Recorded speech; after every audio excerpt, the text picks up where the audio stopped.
اللہ نے ہر انسان کو کسی مقصد کے تحت پیدا فرمایا ہے۔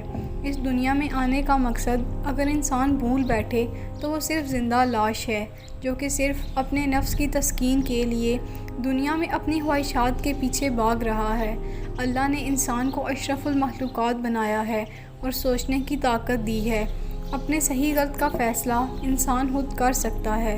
اگر ہمیں کبھی بھی کوئی آ کر کوئی بات بتاتا ہے تو آنکھیں بند کر کے یقین کرنے سے بہتر ہے کہ ہم اس کے بارے میں خود تفتیش کریں، کیونکہ آج کل کسی پہ یقین کرنا بہت مشکل ہو گیا ہے۔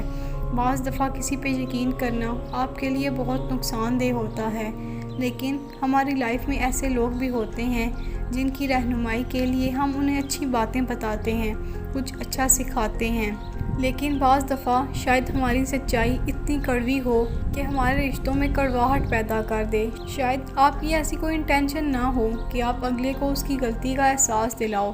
جنرلی صرف ایک بات شیئر کرو، لیکن وہ اسے ایک غلط وے میں لے جائے۔ ظاہر ہے اس میں آپ کا قصور نہیں۔ اگر غلطی کی ہے تو اس کا احساس ہونا ضروری ہوتا ہے، کیونکہ جب تک غلطیوں کا احساس ہی نہیں ہوگا تو ان کی توبہ کیسے کرو گے؟ آج کل کسی کو اس کی غلطی بتا دو، بھلائی کے لیے ہی صحیح، تو وہ خفا ہو جاتا ہے یا غصہ ہو جاتا ہے۔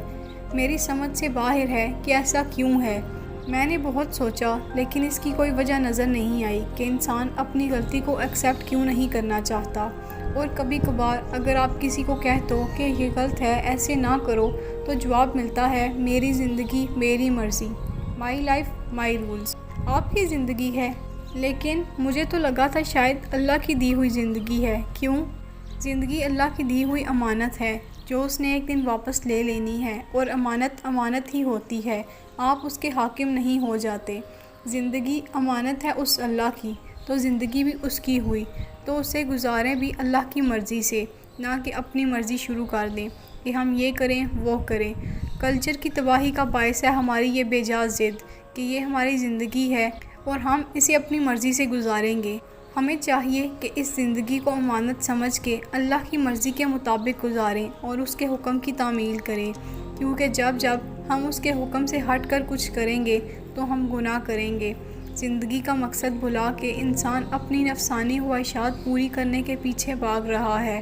جب آپ اپنی زندگی کا مقصد دنیاوی چیزوں کو بنا لو گے تو آپ کو اسی میں سکون ملے گا۔ فار ایگزامپل، اگر کسی کا مقصد ہے کہ اس نے گاڑی لینی ہے، جب وہ گاڑی لے لے گا تو اس کا مقصد پورا ہو جائے گا اور اسے سکون بھی ملے گا۔ اسی طرح اگر کسی نے گھر لینا ہے، اگر وہ گھر لے لے تو اس کا مقصد پورا ہو گیا۔ کیوں نہ اس زندگی کا مقصد بنایا جائے کہ اللہ کو راضی کرنا ہے، اس کی مخلوق کی خدمت کرنی ہے۔